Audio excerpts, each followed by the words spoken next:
listening to the Good Stuff Podcast with your host, CK Helms.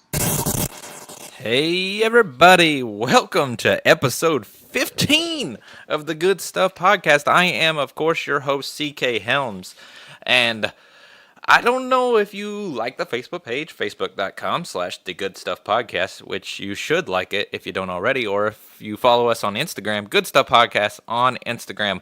But if you don't do either of those things, then you don't know that this episode 15 is going to be the last of its kind.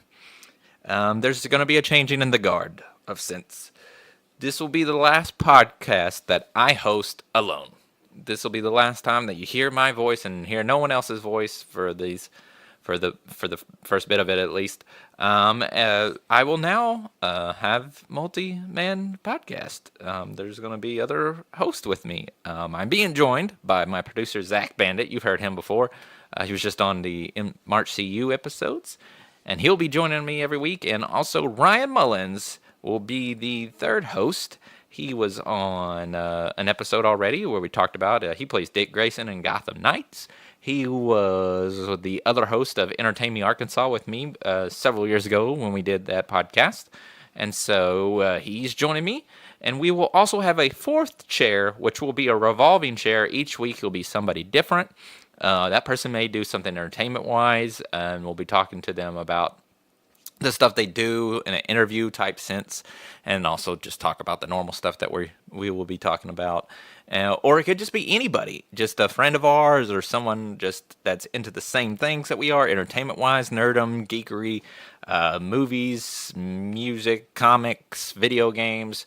If you're just into that, you can be in the fourth chair. So if you want to be a fourth chair person, whether it's an interview or if you just want to be a fourth chair person, just some normal guy that listens to, or girl, normal guy or girl that listens to this podcast and just wants to hang out with us and talk for a little bit, then you can do that. All you gotta do is hit us up on the Facebook page. Like I said, facebook.com/The Good Stuff Podcast.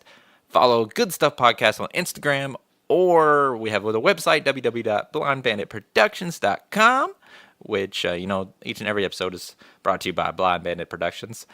And you can also email goodstuffpodcast@yahoo.com. No matter what you want, no matter what you do, even if you're just some cool cat that just likes geek stuff. That was weird. Cool cat. You can be on the show. So just let us know. Are you also following us on all our platforms like Podbean and Spotify, iTunes, Google Podcasts, Stitcher, and YouTube? All of these different formats of where you can listen to music. You can listen to the Good Stuff Podcast. So follow us on one of those, whichever your preferred way of listening to music is. You can listen to our podcast. And fun stuff though. Fun stuff. We got new ventures going out there, guys. New ventures. I'm excited for it. I hope that you're excited for it too. Other things I may have not mentioned. I don't know if I mentioned that. Blind Bandit Productions will be doing a comic division. I don't know if I mentioned this last week, but they're going to be doing a comic division now, and I'm in charge of it. Whatever, no big deal. Whatever. The first comic that we just announced, Vengeance Emergence, is the first comic series that we'll be pushing, and that's written by me. And we're going to have other ones. It's a superhero tale. You can learn more about it. We'll give out more details. We're seeking artists. So if you're an artist or you know someone that's an artist that wants to work on a comic book, then, message us. Let us know.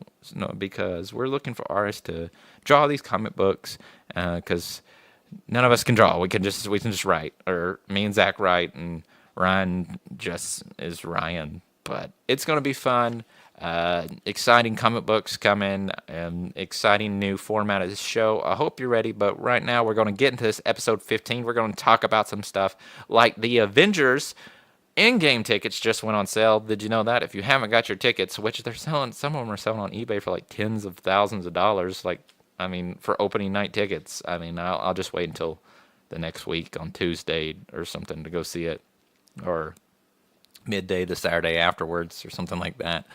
I don't have to pay $10,000 to see it opening night. I'll be all right. I'll just stay off the internet.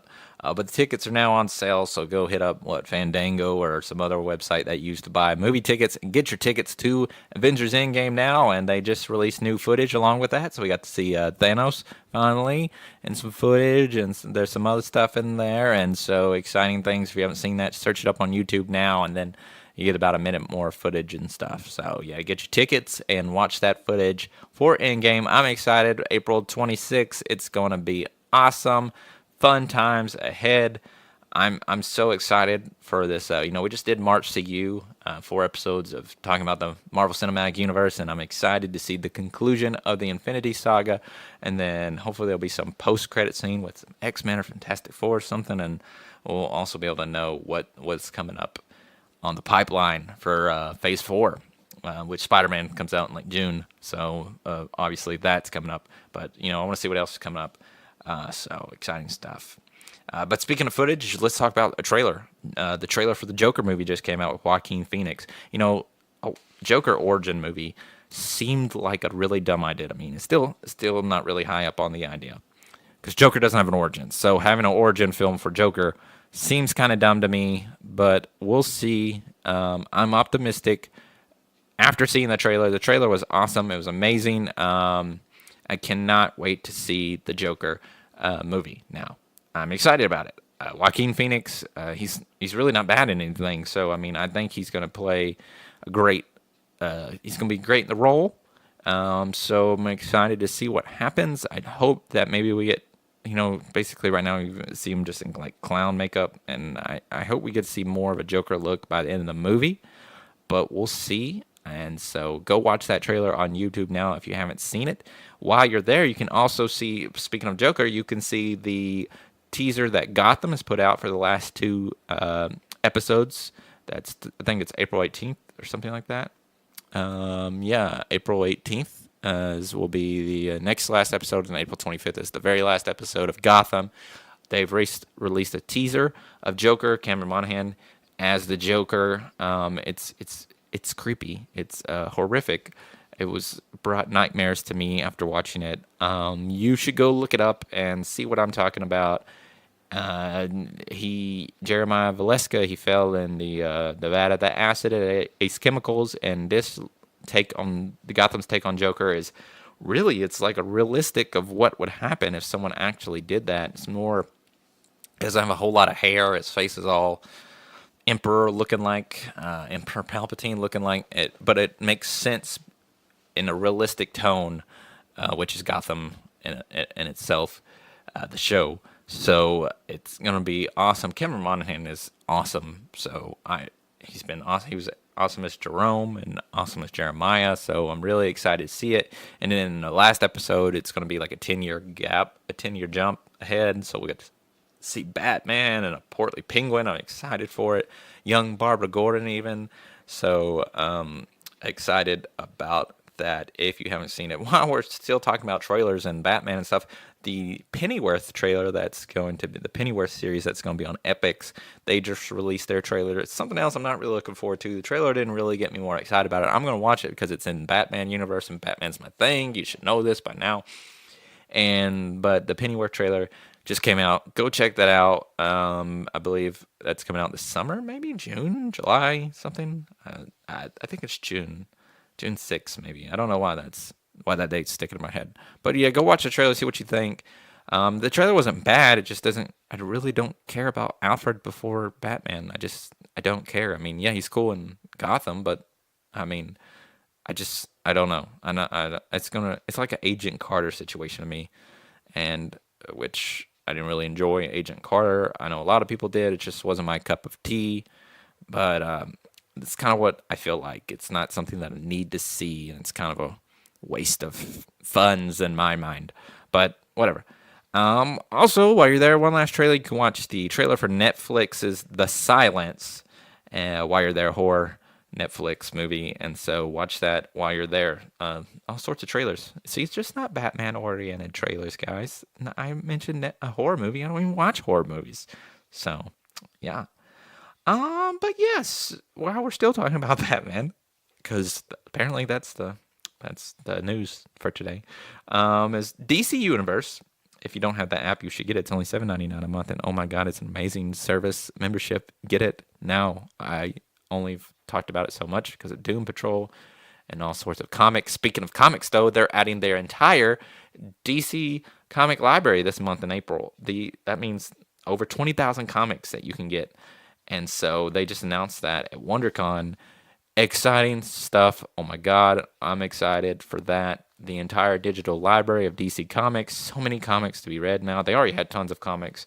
And so all of this, I'm going to be able to catch up on so many things. The comics have to be out for longer than 12 months.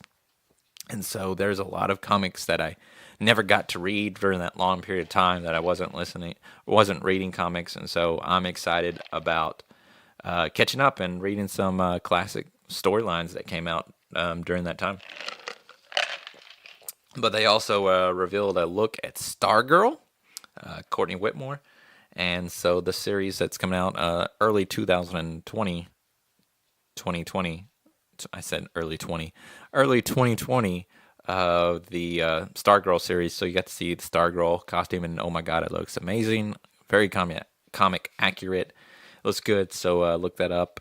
And the things from DC Universe, they released the release date, I believe, in June 6th, maybe, for Young Justice Outsiders Part 2, the second 13 episodes of Season 3 of Young Justice Outsiders. It's coming in June. Excited about that. Titan Season 2 coming in the fall, and they're going to have Superboy on there, Deathstroke, and then his kids, Jericho and Ravager. I'm really excited about Ravager. I'm a huge Ravager fan. I'm a huge fan of the daughter of Deathstroke. Huge fan. I always wanted to do if I did a Red Hood fan film, if I got to my doing that, I wanted to have Ravager in it. So I'm excited that Titans has beat me to the punch to get a live action Ravager. But it's cool. It's cool. I'm excited, and also excited about the live action Superboy. Another thing for DC Universe is Krypton Season 1, the show that was on Sci-Fi SYFX, something like that, Sci-Fi Channel. Krypton. It's about Superman's grandfather, Segel, and that's first season will be premiering tomorrow on the DC Universe. Another great reason to get a membership. If I haven't mentioned so many already reasons throughout this series of shows of why you should get the DC Universe, I think 20,000 comics and these different things I've mentioned on this episode should be enough reason now. So go get it, please. Just do yourself a favor. In the vein of Batman, now we're going to move to comics.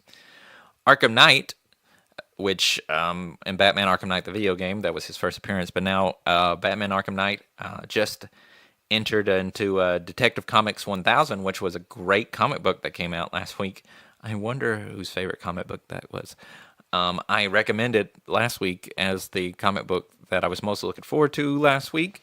So Arkham Knight made his first official DC Universe canon debut in the DC Universe. And so I'm excited to see who this is. I'm sure it's not Jason Todd like in the video game. There was a article on IGN that gave like 6 people that they thought maybe it could be like Lincoln March, who is the supposed Bruce Wayne's older brother, who has been raised by the Court of Owls, or Andrea Beaumont, which if you watch the animated movie Mask of Phantasm, you know who Andrea Beaumont is. Kathy Kane, or Batwoman.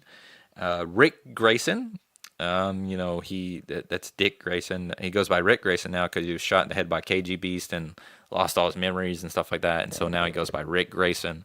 And so maybe they're thinking that maybe something happened because of that and a psychotic break, and he became the Arkham Knight. Another one's Two-Face was a suggestion, and then Ezreal, John Paul Valley, or even Michael Landis. Is that Michael something? I think it's Landis was the second Ezreal.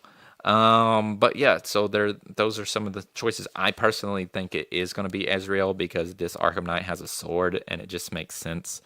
or maybe just some other person involved with the Order of Saint Dumas. So I don't know though, but we'll see who this is. He just made his first appearance in Detective Comics 1000, so excited to see the mystery be played out, and can't wait to find out who it is. Speaking of playing things, though, you know that me and Zach play Blackout on Call of Duty Black Ops 4 a lot. I've mentioned that several times. They just released a new Alcatraz map, which is a really smaller map. It's really tiny, and there's only 40 people in their battle royal mode, Blackout. But yeah, and also for the month of April, Blackout and Call of Duty Black Ops is now free to play. So anybody can download the game now and play Blackout. And so you can play it with the Good Stuff crew. That's right. Because Ryan just downloaded that free to play thing. And so he's on it. Your new Good Stuff podcast crew, me, Zak Bandit, and Ryan Mullins. You can add me, CK the Red Hood. Zach is Z-Bandit. And Ryan is Torn, Torn Venom. Venom, Torn Venom. Add us all on the PS4 now. You can play with us.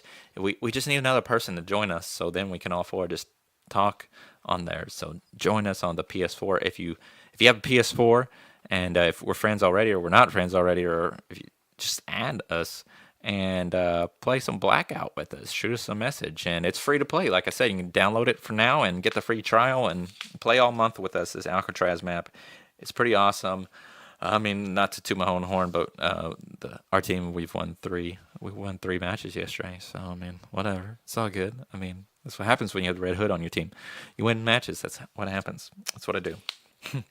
But did you know, we talked about Avengers Endgame earlier, and some theaters are going to be having a 60-hour movie marathon for the MCU starting on April 23rd.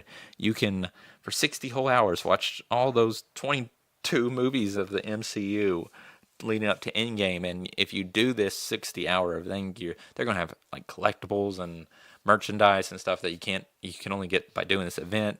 It's only in select theaters. Probably if you're in Arkansas, you're not going to get it here, but in like New York, Los Angeles, Chicago, stuff like that.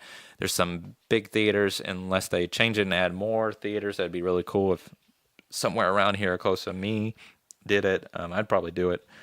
Just for the cool stuff. But 60 hours long, you gotta sit there and watch all these movies. I don't know how it's gonna work, but I guess it's all gonna pay off because you're gonna get a bunch of cool stuff, and you get to see Endgame an hour before anyone else does. That's right. They'll start Endgame an hour before the people that buy tickets just to see Endgame. So I think that's a pretty good reason. I mean, if you're into that, like I said, I really don't care to watch it first day. I'm gonna watch it like during the day, like on a Tuesday when no one's at the theater, and just watch it. Well, I mean, there'll be people there, but when there's not a whole lot of people, because I mean it's cheaper then. So I'm all about the cheap. I got like 4 kids, so don't judge me. So, but other really cool things that were announced recently is Umbrella Academy Season 2 was just announced by Netflix. They didn't give a date of when that will come out, but Season 2 of the popular series based on the Gerard Way comic book series, Umbrella Academy. Umbrella Academy Season 2, I'm really excited. Me and the Lady Hood herself, CK Helms, just watched Umbrella Academy not so long ago, and it was an amazing show, and so I'm excited about Season 2, and so I'm sure the wife will be excited about it, so yeah, I'm looking forward to it. But also another thing that just got announced was Borderlands 3. I briefly mentioned it because I knew that a teaser had been, on last week's episode, a teaser had been put out, but the trailer was put out after I'd already recorded during the day because it was put out on Thursday, a week now. But I thought it was really awesome. I'm not really into Borderlands, but it seemed pretty cool, and they just announced the release date will be September 13th, which is 5 days before my birthday. September the 13th is when Borderlands 3 will come out. So if you want to buy someone a PlayStation card for their birthday, I mean, this is whatever, email it to me, goodstuffpodcast@yahoo.com. But speaking of releases, let's talk about releases. Move past the news and let's talk about releases that are current releases. Movie theater, April 5th, tomorrow, Friday, if you're listening to it today, the podcast today on Thursday. Tomorrow, some of the movies include Best of Enemies, Pet Cemetery, and of course, Shazam! I have to yell it. I can't just say Shazam. I said it right. Oh my god. I don't know. My hearing. I don't know. I said it right. Yay! I'm so excited. But yeah, go see Shazam or Pet Cemetery or The Best of Enemies this weekend. Good for kids would be to take them to see Shazam, and I totally think they should go see Shazam. It's gotten a lot of good reviews. It's sitting like at a 93 on Rotten Tomatoes, so that's good for a DCU movie. So exciting things. So I'm gonna see Shazam probably, hopefully, maybe this weekend. I'll be able to go see it on Saturday and be able to talk more about it next week on episode 16 with my boys. But we'll see. We'll see what happens, though. You never know. But as far as home releases, if that's what you're into, April 9th, The Mole comes out on DVD. And then April 10th for Netflix, that movie The Silence that I mentioned earlier, they can watch the trailer, comes out April 10th.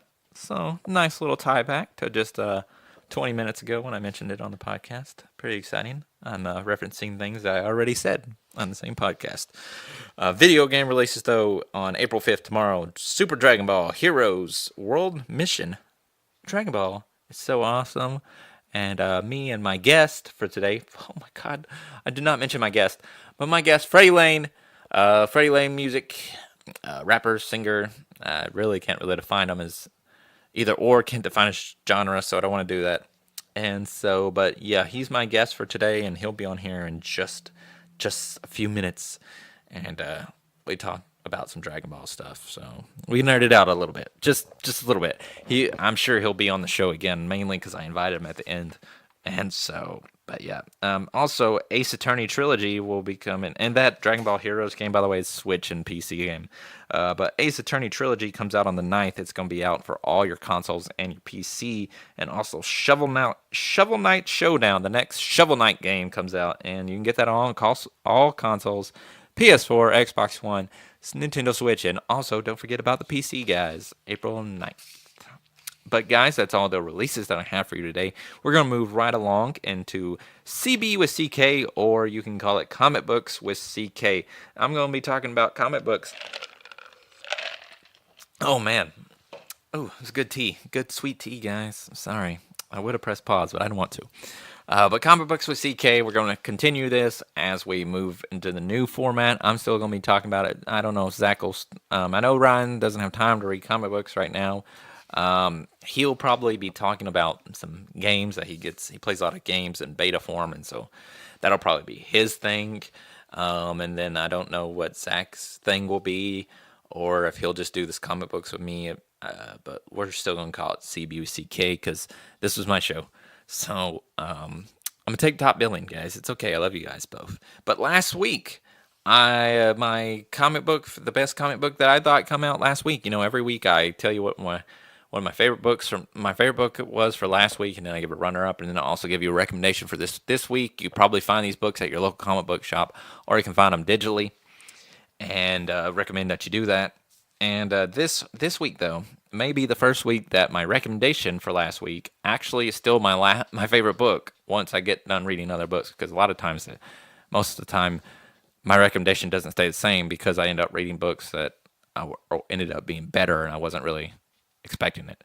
I find that a lot to happen in comic books. But anyway, my recommendation last week was Detective Comic Books number 1000, and it still was my top book. It was 96 pages of goodness. Oh my goodness. It would take me so much time to talk about Detective Comic Books 1000, and or Tech 1000 as we call it in the biz, as Kevin Smith says. And that's a funny little nod to DC Daily Talk Show. But yeah, it was Tech 1000 was awesome. It was amazing. I'm not going to talk way much into it because me and Freddie talked like an hour and 20 minutes. So let's just breeze past it. But it had several stories in it. As I said, Arkham Knight was introduced there on the last page of it. But some of the stories, they had a lot of stories in there from different writers and different artists.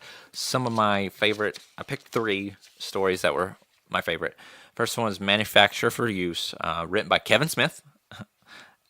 Jim Lee did the pencils on it, Scott Williams on the ink, Alex Sinclair for the colors, Todd Klein for the letters.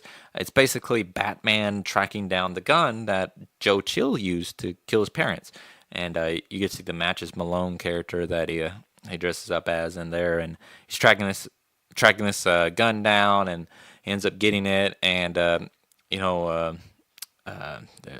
He brings it to Batcave. Alfred doesn't really like it being there because he was okay with the giant penny and the T-Rex and all that stuff, because Batman collects a lot of stuff that he takes from villains' heists and stuff and has like a nice collection, like a museum of sorts. And so he's like, no, I don't really agree with that. And he's like, oh, I don't either. So he basically, though, he melts the gun down and then he puts it as makes it an armor-proof chest plate, and he puts it underneath the bat symbol on his costume as a way to protect his heart. And so from bullets, because the bright yellow symbol, what are villains gonna, if you shoot a gun at Batman, what are you gonna aim for first? For that big bright Batman symbol on his chest. So that was a really cool thing that Kevin Smith did writing that. It was awesome. It was so good. You really should read it. The Legend of Newt Brody. Knute, Knute. I don't know if I'm pronouncing that right or whatever. It was written by Paul Dini, which is one of my favorite writers.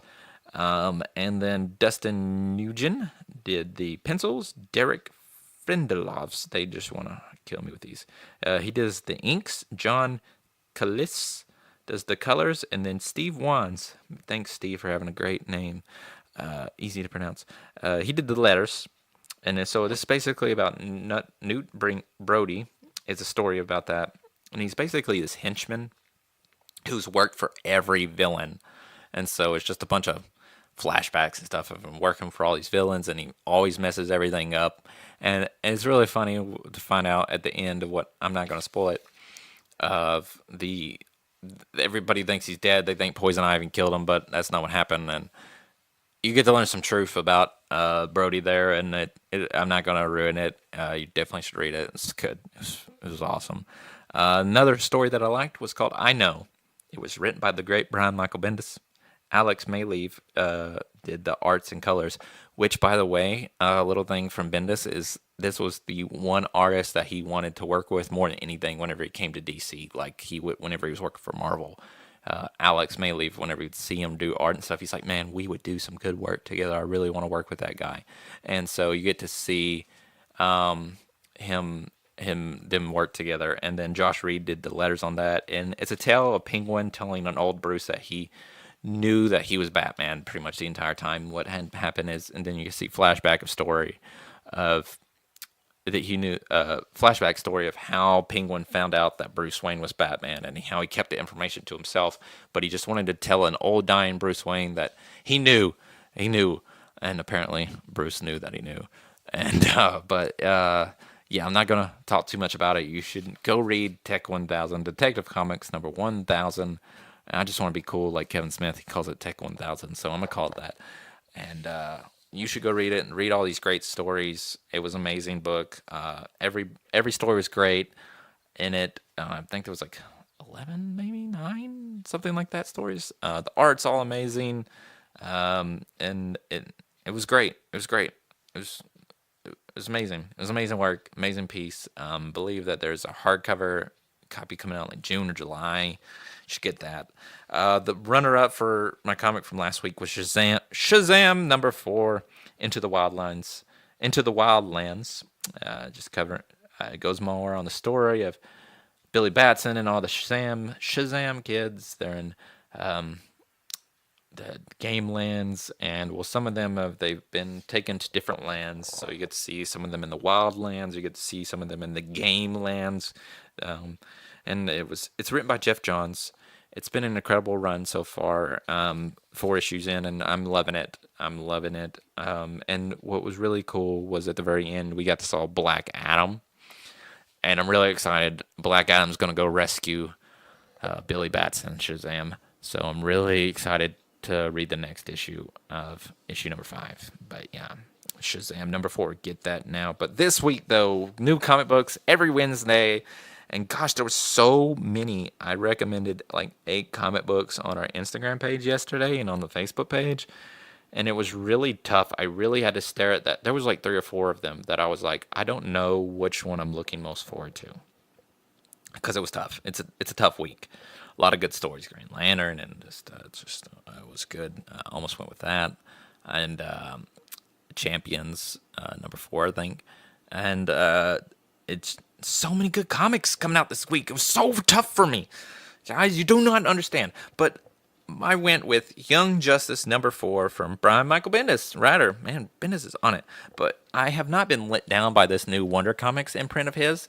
I got Naomi and Young Justice, and now Dial H for Hero, which Dial H for Hero is written by Sam Humphries, who gave me a cool shout out on my Instagram page.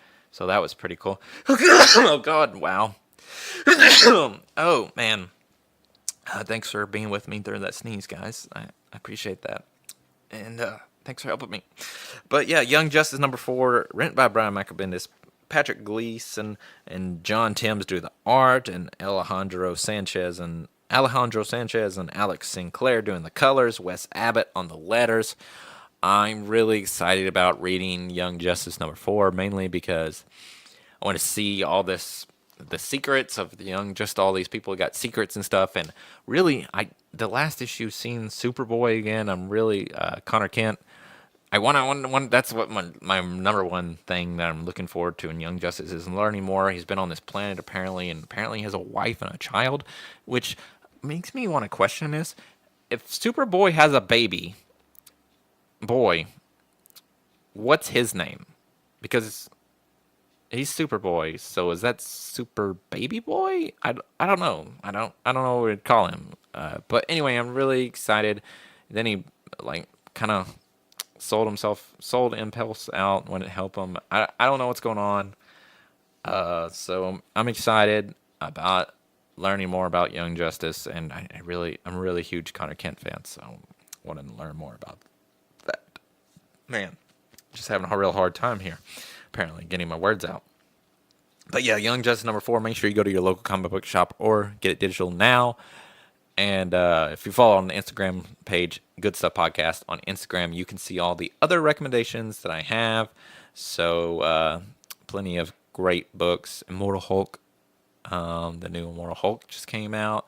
New Adventures of the Super Stuns, Champions, Green Lantern, just I can't even think. Cosmic Ghost Rider Destroys Marvel History, and all good books to get on. Make sure you get on those. I love comic books. We're going to talk more about comic books in our new format. But now, I've talked plenty for today. I mean, I'm going to talk more, obviously. But I want someone else to talk. So therefore, I'm going to bring on Mr. Freddie Lane. Yes. Okay, so hey guys, and I'm here with Freddie Lane. What's up, Freddie? Hey, how's it going, Mr. Helm? Yeah. So, I guess, I didn't know if I should call you, Freddie Lane, the rapper, or the singer. I was like... Freddie Lane's just fine. Freddie Lane's fine. Freddie Lane music, it's whatever. Yeah, whatever. Teach their own. Yeah, so, we don't actually know each other. This is actually the first time we've ever spoken. Facts. Yeah, as far as audio-wise, we've spoken a little bit on the gram. The Facebook. That's what the kids call it, right? The kids do call it the gram. Okay. I wanted to make sure that I was cool with the kids.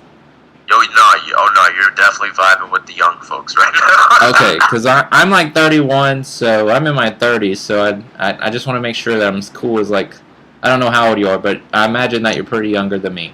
So. Well, I'm 26, so I'm not too far. You're not too far. Okay, see, you're mid-20s. Yeah, so I'm in a good medium. Yeah, you're good medium. Yeah, I feel like I'm in my prime now, honestly. Yeah, you're good until about 4 years from now, and then your body is just going to go to shit, man. So I'm preparing. My family's got some pretty good genes, though, man. My grandma's like an unstoppable machine. Well, she's she's. Well, I hold up high hopes for you, man. I hope that everything works out. So. Oh man, yeah. Kind of touching on the music a little bit. It's just I was actually in a car on the way home, and my friend was giving me a ride home, and he was just like, "Man, I'm just kind of speaking as your friend, but never ever stop doing your music." And I don't hear that too often. I usually hear the opposite, especially at 26. But it's little stuff like that keep me going. So I really do appreciate that, man. Yeah, man. I'm just gonna back up your friend here because I definitely think you should keep it going.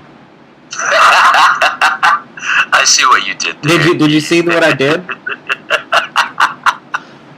Oh man. I mean, I seriously think that you're really super talented. Like I listen to, I keep in all day. I'm not gonna lie to you. This is for real right here. This is not just blowing smoke up your butt just to make you feel good or anything like that. But I have been just singing, I guess, "Keep It Going" all day long.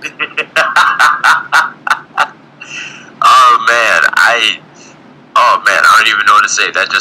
Honestly, that's why we do it. Like, that's why I do it, and that's why I make songs like that.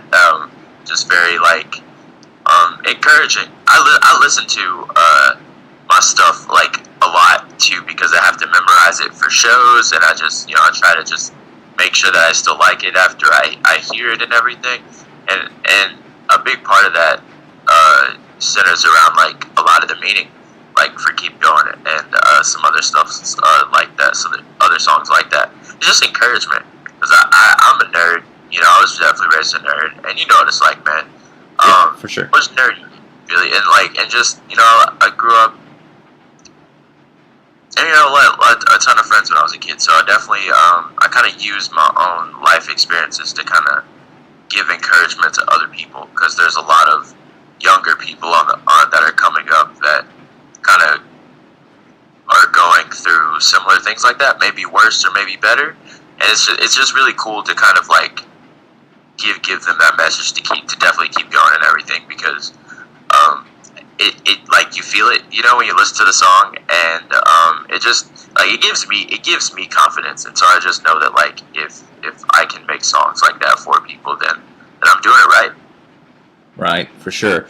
And the song like we're talking about right now is "Keep It Going," which is actually the first song that I heard from you.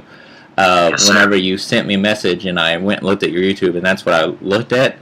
And you were a stranger. I didn't know anything about you. But as soon as I started that, and then I saw the picture of King Kai's Planet, I was like, this dude is on my podcast. I don't care what this song sounds like. So I was pretty excited about that. I love making it. You still there? Oh yeah, definitely. Can you hear me? Yeah.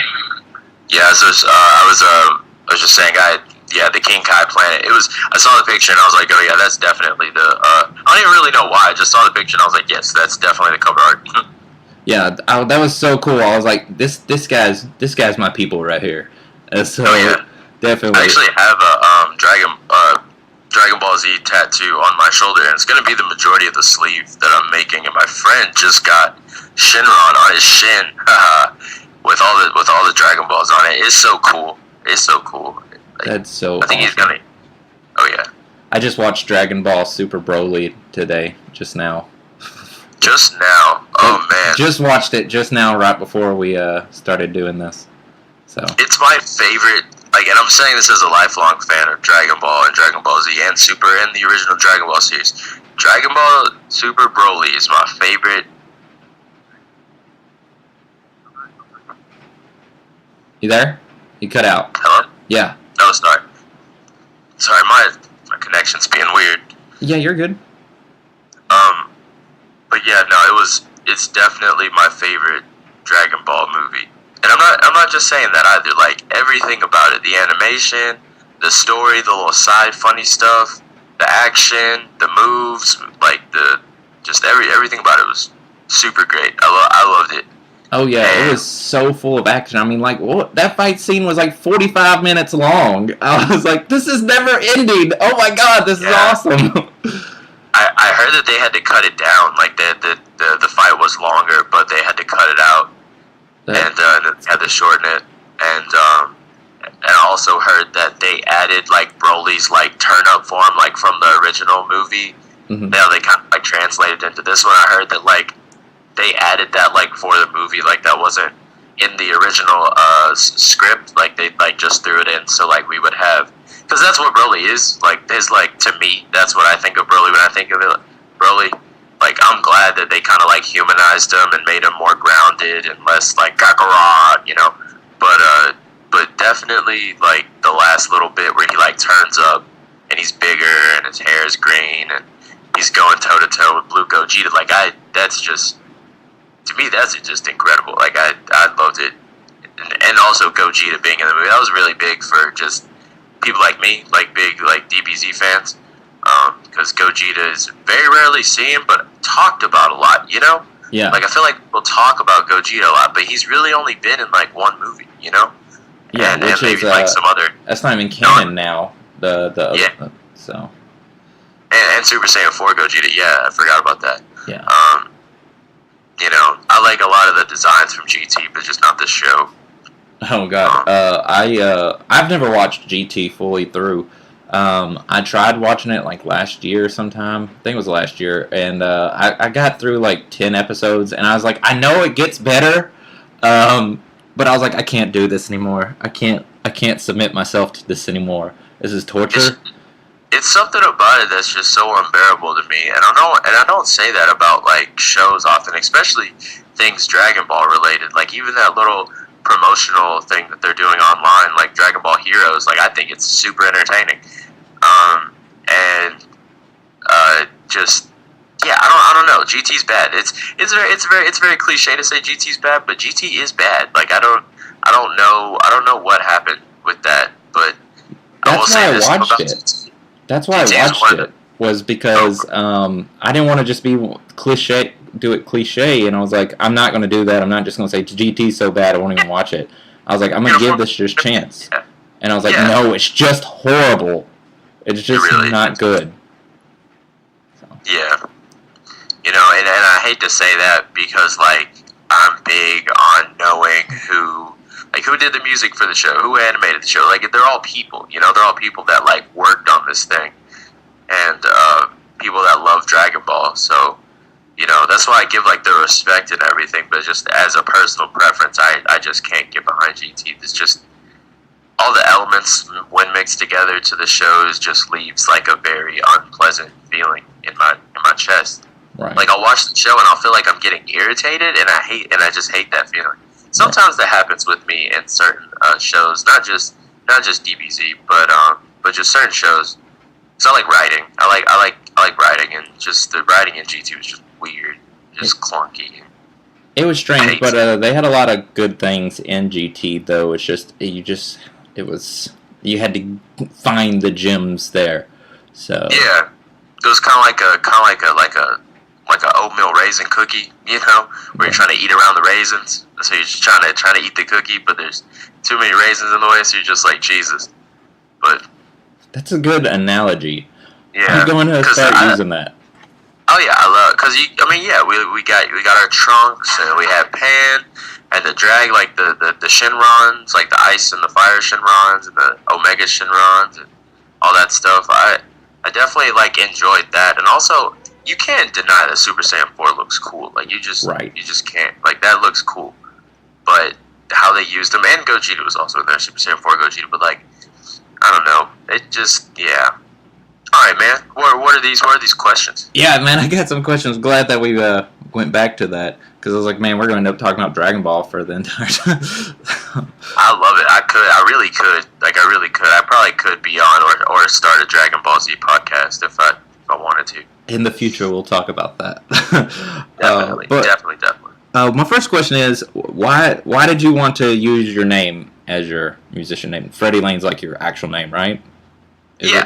Freddie Alexander Lane's my whole name, and the biggest reason was I started going by my first name. My family calls me Alex. My grandma, my dad, my brothers, like everybody, and maybe like my best friend, they all call me Alex because they've known me since before like junior high times, and I made the switch. My mom, coincidentally enough, my mom did the same thing when I was young too. for a similar reason. She, growing up, she was always called Christy. And then when she got older, she switched her name to her first name, Catherine, just so she would be kind of respected more and just kind of taken more seriously. And I did the same thing too, because I had to repeat the 8th grade when I was younger, and so like all my friends went on to being freshmen at high school, and I was like, oh man, this sucks. I need a way to kind of like distinguish myself away from the other kids, so they'll know that I'm not necessarily like their friend, but just older than them. It was a very extra teenagery thing to do, but I was like, yeah, you guys got to call me Freddie Lane now. And ever since then, people were always just like, hey, you, Freddie Lane sounds like a famous person's name. I had teachers, friends, like everybody, Freddie Lane. And like that happened on its own, and that's crazy. Because like that, you know, like I kind of started like my nickname Fred Rock. Like, be like, hey, I'm Fred Rock.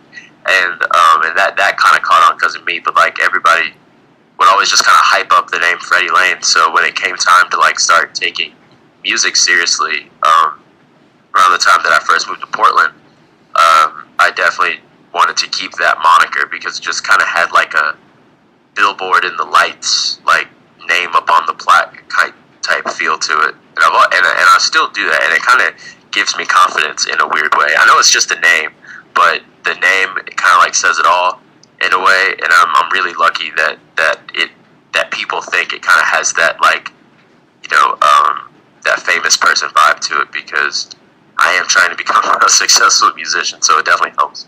Yeah, I mean, I think you did a good job just doing with that, because I mean, it does. Freddie Lane just sounds good. It sounds great. Right? So I'm glad. Thank you. I try to hone that a lot. My dad is also named Freddie, so like I'm kind of like a junior. I don't have the same middle name as him, but like, and my dad is like one of the coolest people in all of existence. So I try to use that kind of like whole aura of like Freddie Lane to just kind of fuel my stage presence, and just pretty much everything I do. It's kind of like a driving energy, honestly. Like trying to be like self-aware of who you are and everything. That's awesome, man. So what got you started doing music?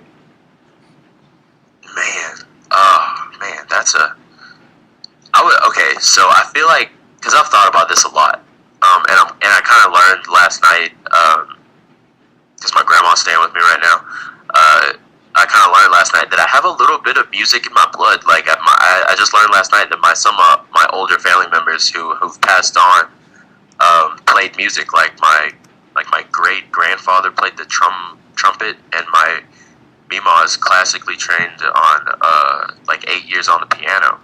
But I feel like my two biggest things, and it's really cool we're talking about nerd stuff too, because this kind of ties into it. Is like two things. My need for attention when I was a kid. I used to just like, I don't know why, but like I always just used to want to be like looked at and like just like have people like laugh, and like I just want people's attention. And like, I don't know, and that also mixed with like when I was a kid in like 4th and 5th grade, I always remembered like listening to music on the radio, and especially like Friday nights when they would do those like cool club mixes where they would mix like a bunch of cool songs together. So I would hear like Hey Ya and like One More Time by Daft Punk, and just like all these like really cool like dancey fun songs, and I was always like addicted to them. Like I would always like be listening to the radio, especially on the weekends and stuff. And that kind of mixed with I would write like little poems and stuff in school too. Like we had to do these little, I remember in language class we would have to do these little like poetry things where we would have to write down like poems or something based off of like what we read, and we would have to present them. And I love that, and I always use that as like my chance to shine, you know, just to kind of act up and act a fool and get people to laugh and whatnot. And that just kind of stayed. And then like I remember I wrote a rap in 4th grade, and I just kept saying that over and over again to people at like recess and everything. And I just liked what came with it. Like people would laugh, people would like, you know, look at me and stuff. And I just dug it, and I just liked like the good feeling it gave me, because I didn't have friends. Like I moved to Auburn when I was 10, and we were, I don't know about my two younger brothers, maybe they were too young to notice, but like I was in 4th grade when we first moved to Auburn, and And I didn't really have a ton of friends. I went to the library a lot. I read like graphic novels, and I read like The Watchmen at like 11. Wow. I know, right? I know. Like, I kept coming back to that book throughout the years because I never really quite got it until like I was like older. But like, yeah, I read The Watchmen when I was like 11, and I read a bunch of other really cool graphic novels. But I spent a lot of time in my room listening to the radio and reading comics and stuff like that. Mostly just because I was still pretty young, 10, 11. But mainly just because I didn't really have like a ton of friends and whatnot. So I definitely kind of used music as an outing. But it wasn't until I was in my like mid-teens where I kind of started doing it for like talent shows and whatnot that I kind of started getting like a real taste for it. And I started out rapping. I sing now. I sing and do a little bit of everything now. But when I first started, I was just doing like strictly raps for like school and different like the library or like the mall or wherever I could get a show. But when I moved to Portland when I was 20, I started like trying to like send my music out to places and see if I can get like a deal and all that stuff. And I've been working on that since then. The grind and all that. But it's been really organic. In like the way that I write and the way that I do things now, and like my big switch from hip hop to everything, basically. I just don't want to limit myself, but yeah, it was. I feel like it was definitely just a big part of not necessarily feeling like an outcast, but just kind of like wanting to feel a part of something, and also just my love. Like I love music, and I think that's definitely something that I've kind of learned about myself growing up, is that just like more than anything, I had like this undying love for music. Awesome, dude. That's an awesome story. Thank you. And I just really that's gonna stick with me that you read Watchmen at age 11. Right? I like it was insane because I was mostly just kind of flipping through the pages, and it gets like there's that one scene with Silk Spectre and the comedian that's very rapey, and then there's like a sex scene in there later. So I'm like seeing all this at like 11, and it definitely changed me a little bit. Sorry, Mom. Right? Yeah. Yeah, like the storyline went way over my head, obviously, when I was a kid. But I definitely liked the characters. Like I knew kind of for the most part what it was about. Like I knew at 11 that they weren't like heroes anymore, but they were kind of coming back because shit's getting crazy. Like I knew that. But it never really clicked that like Ozymandias won or about the Cold War stuff that was going on in the back. That came later, but it was definitely one of the first graphic novels that I really, really enjoyed. And there were also like a couple artist runs of like Punisher and Batman, and I think there was like a manga I read at the time too. But I was always really big on Hulk. Hulk is like my favorite like comic book superhero. I've read probably just the most runs out of him than anybody. I actually have half the copies of World War Hulk in my closet right now. I got him as a birthday gift when I was a kid. I love comics. Probably almost as much. I don't know. I feel like they're tied. Like I love comics and manga, and I love music. Like probably the same amount. Nice. They're definitely probably the two biggest parts of my life, or as far as like personal interests go. That's good, man. So how would you describe your style, and who are your main influences musically? Oh God, man, these are really good questions. Professional, man. Can you say it again? Yeah. So how would you describe your style, and who are some of your musical influences? I describe my style as very free. I describe my style as very free flowing and organic. Like I'm very lucky. Like I feel like a lot of people say, "Oh, I listen to all music," but they still have their interest. I love everything. I love all music, and I try to listen to all music. And as like a singer-songwriter, I feel it's my responsibility to be able to produce like a certain kind of genre of music if I want. Don't get me wrong. Like my big influences that I do have always kind of shine through, regardless, because that's just me. As you know, I'm always doing me. I feel like sometimes artists they'll get inspired by an artist, but they'll end up just trying to sound like them in a weird way. Like they'll kind of try to sound like a copy of them, or because they're trying to maybe like they're trying to sound like they have a very Kid Cudi inspired track, but they end up just sounding like a Kid Cudi ripoff. I try not to do that. I try to like stay very like I try to make myself my biggest influence, especially now because I'm trying to stick out. But growing up, a big reason why I started doing rap and I started doing hip hop and whatnot was because of my early influences like Outkast and Kanye West and Kid Cudi and Lupe Fiasco and Common and Talib Kweli and Mos Def. Those are a lot of my like early grounded influences. But growing up, my mom and those were mine. Growing up, those were like my like first on my own. But growing up, my mom was really big into heavy metal, so I would listen to like Marilyn Manson, Pantera, Metallica, like a lot of like heavier metal. And so that kind of gave me kind of like an edge. And so I remember like being in 5th grade and just like falling in love with Linkin Park and being like Linkin Park is the best band of all time, like a lot of other young people at the time. So those are definitely my biggest influences. And as I grew up, I found more. I could honestly like list a lot. But I think over the last 10 years, Donald Glover has been a big one, and also again Kid Cudi.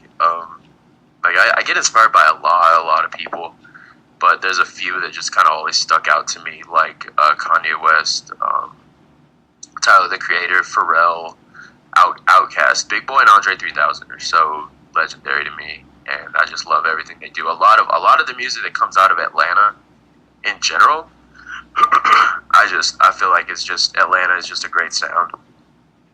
But yeah, like right now, I'm in such a very pop kind of mood, and I'm always kind of going through phases. So like Bruno Mars, Sade, and Michael Jackson have been big influences me as of late. And I feel like I'm one of those people that listen to music in like phases. Like I'll listen to like a bunch of songs, and then like a couple weeks later, I'll be listening to like a completely whole new library. So like my musical tastes are always changing in a way, but my hardcore likes mainstays, definitely probably Kid Cudi, Childish Gambino, Outkast, Pharrell, and just a lot of artists that like are in a certain lane, but like you don't really know what they're gonna do. I love artists that you don't know what they're gonna do next. And there are a lot of artists out there like now that are out right now, like a lot of the young kids, like they're kind of doing that too. And that's another big influence on me, honestly, is what young people are doing. Because I'm 26, so like I'm not like a teenager anymore. But I know that success comes at different times for different people, so I'm not like stressed out about it. But like it's a good thing, because like young people are always doing what's next and like what's in and like what's cool and what sounds good, and it's usually innovative, and so like whatever the young kids are like pumping out is usually like what's next, and it's always a good thing to keep your ear on the pulse with that, because I feel that way you don't grow stale. You can always adapt and whatnot, because I try to write everything: rock, rap, country, pop, you name it. Like I just want to be able to write good music for artists, and for myself. So I try to like stay open-minded. Don't get me wrong, the classics are the classics. I love some of my older influences before my time would be like Michael Jackson, Larry Graham, Bootsy Collins. There's so many like funk soul artists. I used to have a Barry White CD. My mom would laugh at me because I would listen to it a lot, and she would have these like old 60s, 70s like CDs that I would listen to a lot. And my mom actually had a pretty good music collection. So I would listen to kind of her old music too. And I remember I bought the when Outkast released their double album. I used to literally carry it around with me wherever I go. So, like, music has always been a part of me, and my influences are constantly changing. But definitely, as of late, I would say, like, out of like the past 10 years for me, it would definitely have to be like Donald Glover, just because he's given like me personally a lot of validity to what I did, kind of like similar to what Kid Cudi did for me when I was a kid. And like the kind of music that he was putting out just gave me like a sort of validity that like being like this and feeling like this and wanting to do those kind of things and being creative was okay. You know, like you weren't gonna, like people weren't gonna, I mean, you know, people are gonna judge and everything, but like it wasn't like weird, or it wasn't like a bad thing to want to be unique. Yeah. That double Outkast album, that's Speaker Box and The Love Below, right? Wasn't the name? Yes, sir. Yeah. Yes, sir. They're really, really big one.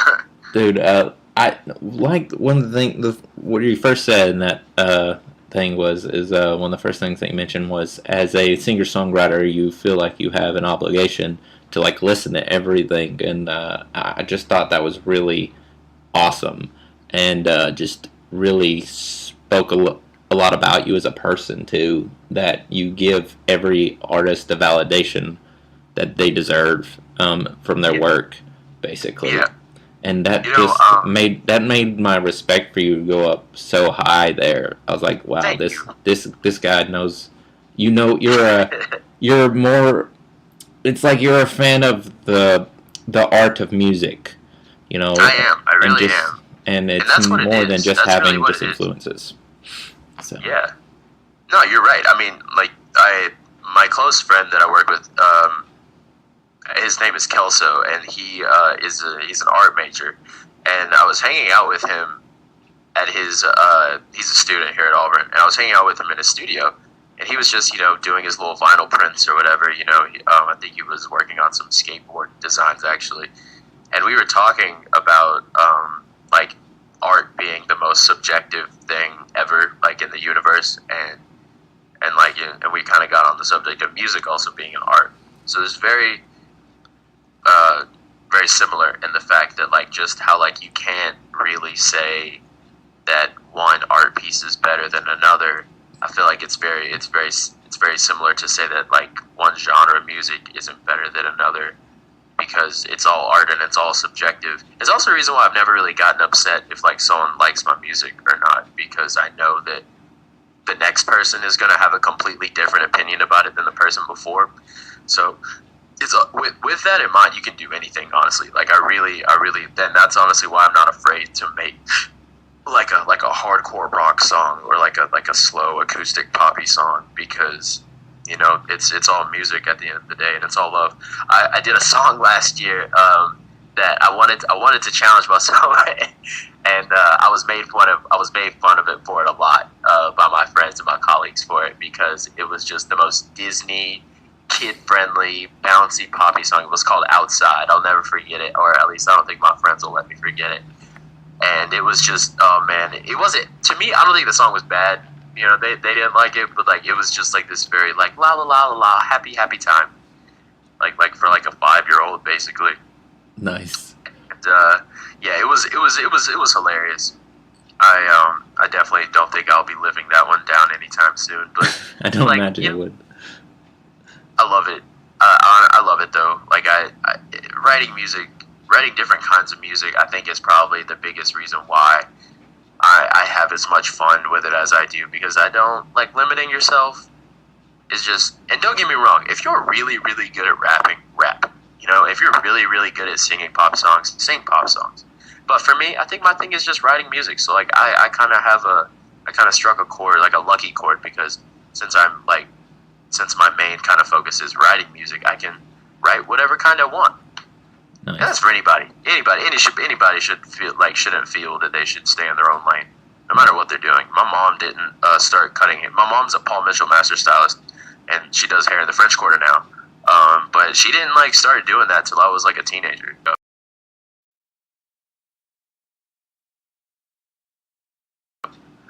But then like one day I was like 13, 14, and she came home from work and I was like, hey, I'm about to start cutting hair. I was like, hey, go you. Nice. I really liked listening to all your influences because I was like, man, I listened to all these people. And then, like, you were like, they started talking about metal stuff, and then it was like Metallica, Pantera. I was like, man, I don't think he's mentioned anything that I don't listen to. Like, I literally listen to all genres of music as well. So it was really cool listening to that. I was like, man, I'm starting to feel like me and Freddie are more alike than I thought beforehand. So You know what? I love when that happens. And a lot of times, I'm not trying to classify us, but like a lot of times, nerdy guys, more often than not, I've noticed, kind of get like a bad rap. Kind of being like the weird, creepy guys. But like, man, like nerdy dudes are usually like the nicest, most caring, and oftentimes like-minded people I've ever met. They usually got like good taste in music, usually got good taste in art and music and whatnot. And I love it.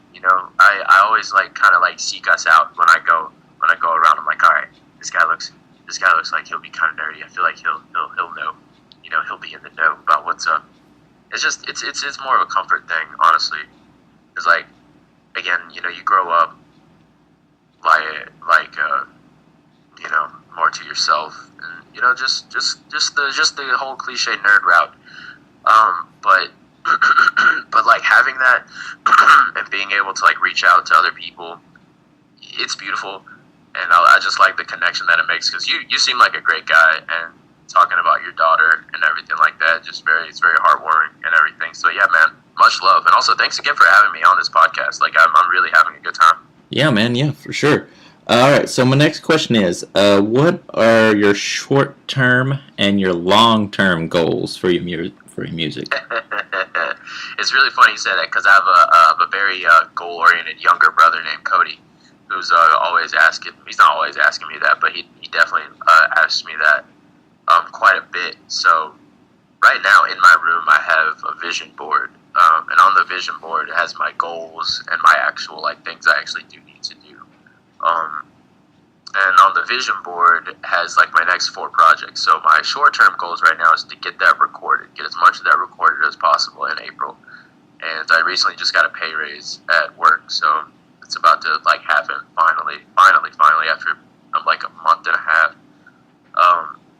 So my short-term goal is to get that recorded and get all the promo ready for that, and get onto Spotify and just all the platforms, because I'm already on YouTube and SoundCloud, and get the projects recorded. And my long-term goals are to get my electronic press kit like fine-tuned and sent out, so I can play more and bigger shows. I have a lot of friends and colleagues who are constantly playing in Atlanta, and I have a friend who's like already on the festival circuit, and just I'm a musician, so a lot of the people I know are also musicians, and just seeing them succeed, it doesn't like I'm never hating or anything like that, but it always just like starts a fire in my chest. It's just like they're killing it, I should be killing it too.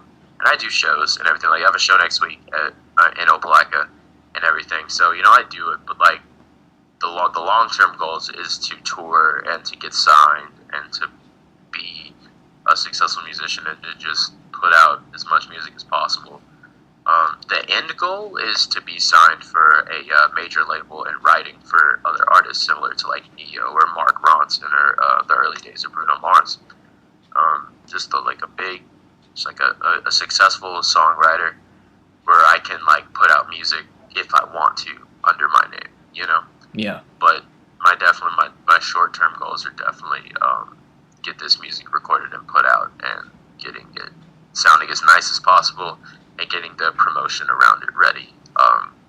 Facebook and Instagram sponsored ads, my own YouTube content, music videos, physical merch, word of mouth, shows, album, mixtape release parties, you name it, like all of it, all of the promo stuff, and maybe even some creative fun stuff I haven't thought of yet. I got a couple close friends and my brother who are also kind of in the mix of it right now.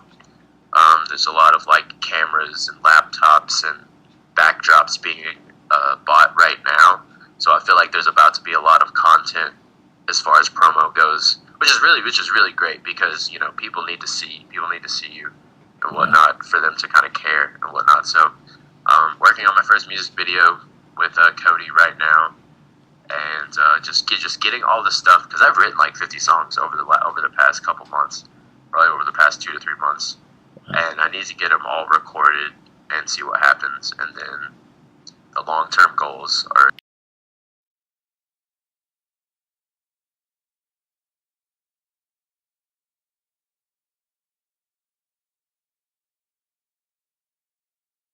Yeah, you there? Okay, there. Sorry, I didn't mean to cut out. But yeah, my goals are definitely to definitely play more and get all my stuff recorded. Awesome.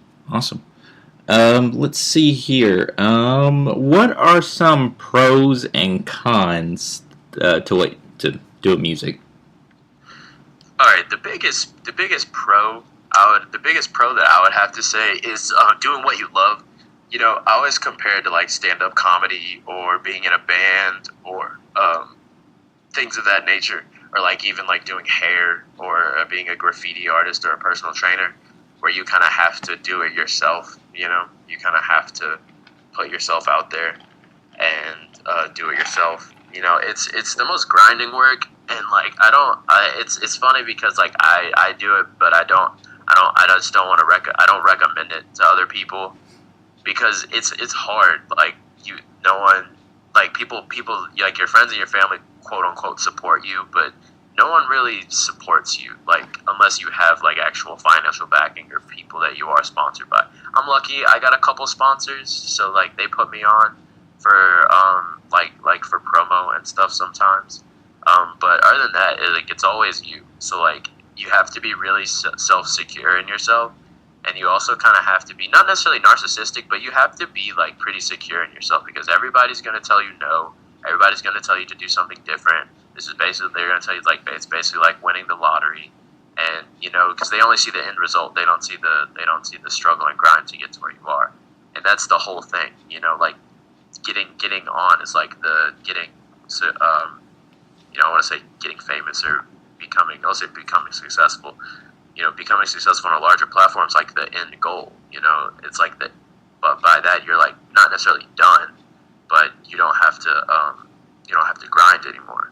And that's to me is the biggest part, because a lot of people kind of have to learn, and especially myself, have to learn how to balance out like living a regular life and also being a musician. You know, you hear all the time like stories about friends sleeping on friends' couches, traveling a lot in buses to play shows and everything, busking on the street for money so they can have food to eat, or working 2 part-time jobs so they can have a place to sleep at night and also have money to record. You know, and don't even get me started on the amount of home studios that I've seen, you know, growing up and whatnot while doing music, because they have like a part-time job at Walmart, so they buy their studio equipment in pieces and they record when they can. You know, everybody's path to fame is different, and everybody's path to success is different, and you know, so it's your journey, like my journey, is so different from just even people that I work with like on the daily, or like more than anybody else. Everybody's is different, and it's just so easy to get discouraged and put it down. Like even myself, I've had writer's block for almost a month now, and I've written. I don't think I've written like anything in the past couple weeks. You know, obviously I've been focusing on other different aspects of music, and luckily, like I said, I just got that pay raise on my job. But it's different for everybody, so it's really easy to see someone else like get. You know, I have friends who are signed, and it can be really easy to like get discouraged about other people's success, especially when you have a lot of people who aren't necessarily rooting for you. Me, I'm lucky because my whole family is behind me. Like my brothers, my grandmother, my dad, my mom. Like they're all rooting for me. They definitely support me. But it can be really, really hard, because it's all you. When you're not working, you're working. You know, like any artist will tell you that like if you're not focusing on your craft, other people are winning, and that's the difference between like people who become successful and people who don't. Because and I've learned a lot of this from my younger brother too, just because he's so goal oriented, and it's kind of helped me get more organized about it. But even the people who are just like playing on the street, like they're working on their music. Like even the people who are just like slumming it just so they can like play shows or just play on the street, like even they're like killing it. So it's just as long as like you're working on it, that is definitely like the big thing. And I'd say like the pro is you're doing what you love, and the cons are just all the drawbacks, you know, because you're right. Like you have to focus on it. Like if you're going to make any kind of progress on it, like you just have to. Any and all opportunities that I got from doing music have all come from me just scraping and just meeting people and getting out there and, you know, taking opportunities when you seize them and doing them well when you do get them, because opportunities, depending on like how much you're out there and depending on like how hard you work, you know, they can be a lot or they can be a few. So you have to take them when you can and kill them when you can. And the biggest pro of all with doing music is that if you love doing music and you consider yourself a musician, then you're like happy. Like I'm never happier than when like I'm performing for people, like and when I'm doing shows and stuff. And like when I'm like doing stuff music related, or when I just finished a really cool song that I like and I'm like belting it at the top of my lungs because I like it, and it sounds great. Like those feelings, like it's very hard to describe them, but they're very euphoric and it's very like uplifting and awesome. And I think that's honestly what drives people. Again, like the whole stand-up comedy thing. Like I feel like when a stand-up comic like hears that laugh for a joke that he just wrote the other day, that's like what's going to drive him to get up on stage and tell it again the next night, you know. My show 2 weeks ago was really fun, and I think about like whatever show I did before for like the next one to keep me going, to keep me hyped and everything. And it's like it's its own world, you know. Like if you're a musician, you're gonna do it. I think that's a big part of it. Like you're gonna live through the pros and cons, because if you're a musician, you're just gonna do music, like no matter what. And like through the highs and lows, that's just what you're gonna do. And I think of like I want to think of like a big con, just like a big con for any other musician that's out there. The biggest con is realizing that, and again I want to kind of say me as an exception, but even not sometimes, because I've definitely been in this position too. But the biggest con is that you're gonna find out that the people that really support you, are gonna be people like you, Nick, that like you've never really met before, but you want to grow and they want to see you succeed and things like that. Right. People that you're, and it's kind of sad too, because like a lot of people that you're really close with, that you're really comfortable with, won't really take it as serious. And don't get me wrong, I have a lot of people close in my life that know that this is serious for me and this is something that I do a lot. This is something that I plan on doing for the rest of my life. But your friends, and maybe even some of your family, because they see you every day and because they know who you are, they're just not naturally going to take it as serious. Now, of course, they're going to support and love you and all that stuff, but it's not something that they're going to be as ready to maybe invest money in, just because they know you and they know you, not you as the artist. They know you as the human, and that's okay. Like, you know, there's nothing wrong with that, but it's definitely something that can be discouraging when you're trying to like promote a show and like you see like 3 comments on your Instagram that says, "Hey, bro, I love you, but I gotta work," or "Hey, bro, I love you, but I don't think I'm gonna make it," and stuff like that. And it's like your mom and your best friend, you know. Yeah. And that's something that can kind of be kind of like a big con, I feel like, to a lot of up and coming artists, because you think that like everybody on your Facebook page is gonna like your status, or you think everybody on your Twitter is gonna be on having your back, and it's just a lot less, you know. And that's where I was kind of saying about like another. I don't know if that's necessarily a con, but you have to do everything yourself when you are an artist before you have that backing, regardless of how much finances you have, a lot or a little. It's still on you. Right. That's just the responsibility of the artist anyway.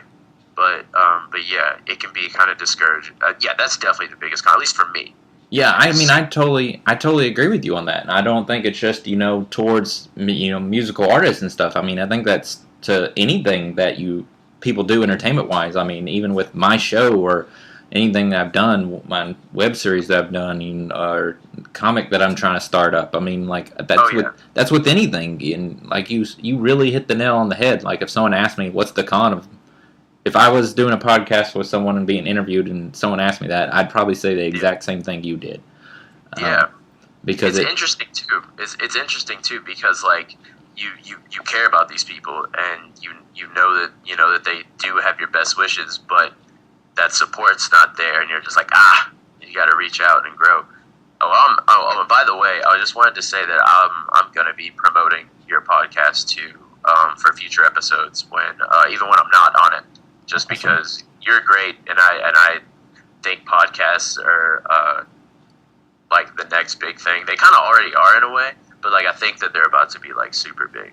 Like I think that you have a really good setup, and I'm interested to hear what it's going to be like when you have those other guys. Flip the script on you and ask you a question, Mr. Host. Okay.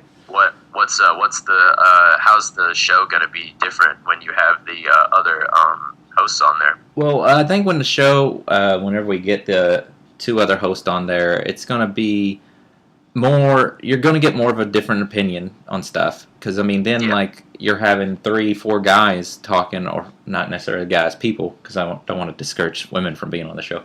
Because we're going to have a revolving 4th chair. Anyone can be on there. And so just to hear different things, because like right now, my show has a pretty much basic format each time. It's like news, and then releases my stuff about comic books, and then I have like an interview or something like that, but that's basic of my show. Now whenever we do the new one, it's going to be more about just really about the news and comic, talk about the nerd stuff that's going on. We're going to be able to go in more detail about that stuff, because it's really hard to go in detail when you're by yourself. I mean, because it's just really difficult, because you're like, you say what you want to say, and then that's it. I mean, I could literally talk about, say, the new Avengers trailer just dropped last week. Remember whatever? And I mentioned it on the show. So I mention it, and then like talk about how I like it a little bit for like 30 seconds, and that's pretty much it. But if I have 3 people, then we're sitting there discussing it, and then you're like, oh, someone else is going to remember a part of that trailer, and then you're going to talk about that, and then we can end up talking about that trailer alone for 5-10 minutes, between the Definitely. 3-4 of us. So I think it's going to revolve more around what's going on in entertainment, and being able to discuss things and give stuff better, stand by stuff better with more people. And that's basically, because that's what I really want to do, is showcase everything, and showcase like independent people, and showcase what the stuff that we like, the nerd stuff that we're talking about now, and talk more about it. And I've noticed that in interviews, like we've almost been going 50 minutes just talking about just some couple of questions. I've blown out like 4 or 5 questions, and just we haven't even talked about most nerd stuff, and we've almost been talking an hour. So I mean, like, obviously, I feel like more people would be able to do it, and I've noticed that my favorite podcast is Southern Fried Geekery, comic book podcast, friends of mine, and I've heard of that. Yeah, and so there's 4 of them on there, and it's just they don't even have to talk a lot about stuff to fill a whole hour and a half long show. And so I feel like I have to drag stuff out for it to get to that, and I don't. And that's why I feel like the new format will be different. Is that Definitely. We will have it, and then also if we have like the 4th chair, the revolving 4th chair can be like anybody, and even if they just want to come on there and talk with us about stuff, or it could be like such as if you were the 4th chair, then we could talk about the nerd stuff, and then we'd also be able to promote your music at the same time. We'd be able. That'd be so cool. Yeah, so I feel like it's a way to, having that revolving 4th chair is a way to promote people at the same time, and definitely talk about what I want to talk about, which is the nerd entertainment stuff. Oh yeah. So. Do you have any more questions? Yeah. Just a few. I've been skipping some because some of the questions that I have you answer yourself, and whenever you answer stuff. So let's briefly talk about. I guess you'd say it's an album or a mixtape of Undesirable #1. Is that what would you think? Definitely, yeah. Yeah. It's definitely my latest project. I call them projects, but most people just call them mixtapes. I I probably just call them projects because I haven't done a physical copy since like 22 years old. I haven't really put out like any like hard copies of music like forever. But yeah, no, it's my last mixtape up on SoundCloud and YouTube. Off on YouTube for free. 13 tracks, and then the one bonus track, the Fred Rock track, which it's pretty awesome. Thank you. And I like it. I like the entire thing. I mean, I haven't listened to the entire thing all through every song. Yeah.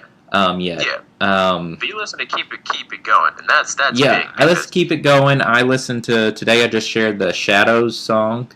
I've listened through all that. I've listened through all Fred Rock. There's a couple other ones I've listened through all, but I made sure to like go through and try to listen to like bits of every single one of them before we had this. And it's just, I really thought to myself, I like how, and you've even talked about this, how I really can't even define you as a rapper or singer or whatever like that. I mean, like, I really don't want to define you as that.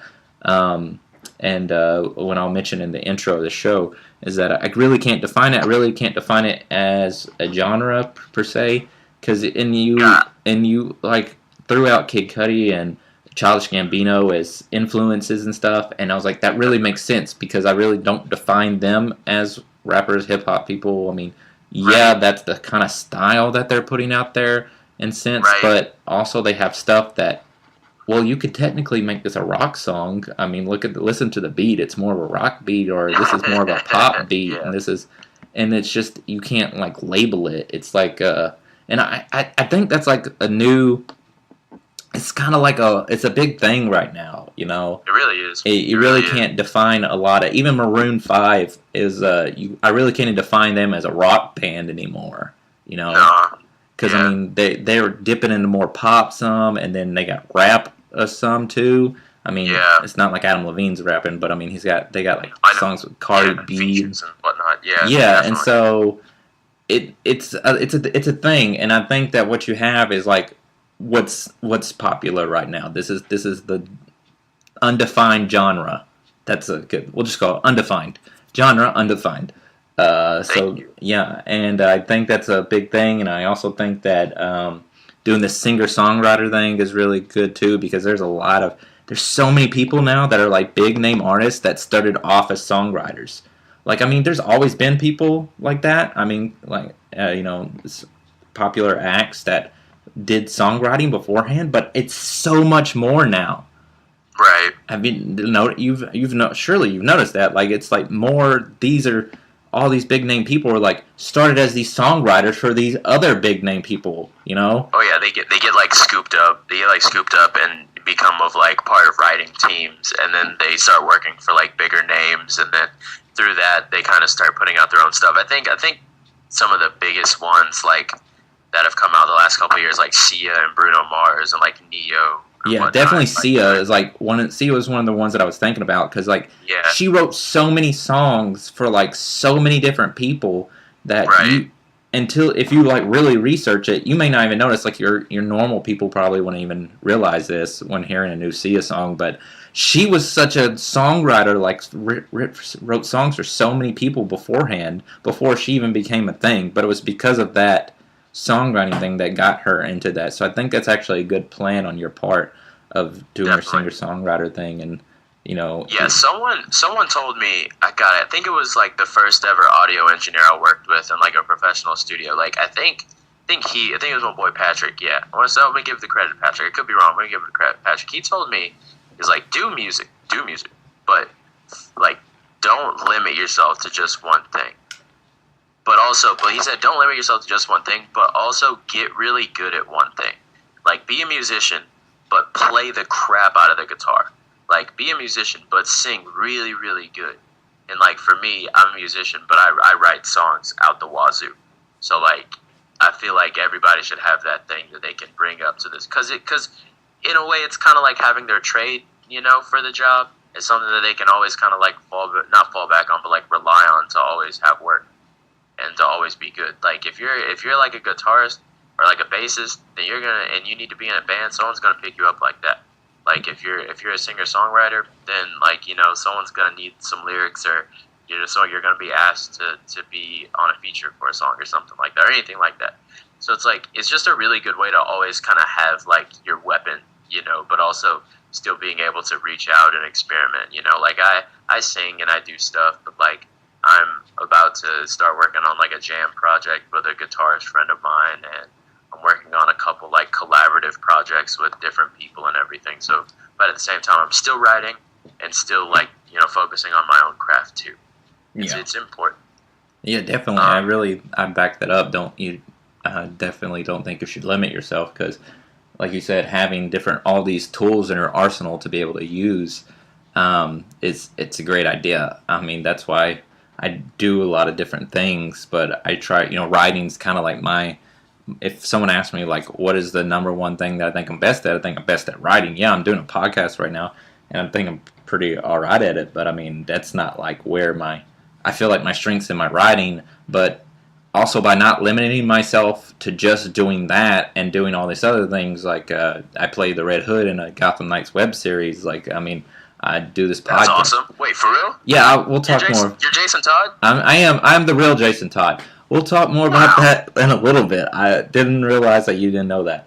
But yeah, we'll talk about that in a second. Let's talk more of this. But that's really cool. I wasn't expecting that. That's really cool. I don't want to limit myself to that, just the writing thing, because I feel like by not limiting yourself, there's different ways to get into it. Because what if I don't get into the business by writing, doing what I want to do by writing, but if somehow I can work my way into doing this podcast or doing something else, and then I get noticed then I'm like, oh, since I'm already noticed, I'm doing all this other stuff, and then like I'll have the ability to be able to push my writing out there, because like, well, God, it's CK Helms. I mean, he's obviously, we'll just read this, you know, like that now he's writing, awesome, you know, but that's actually where my passion is. So I think that's a good idea.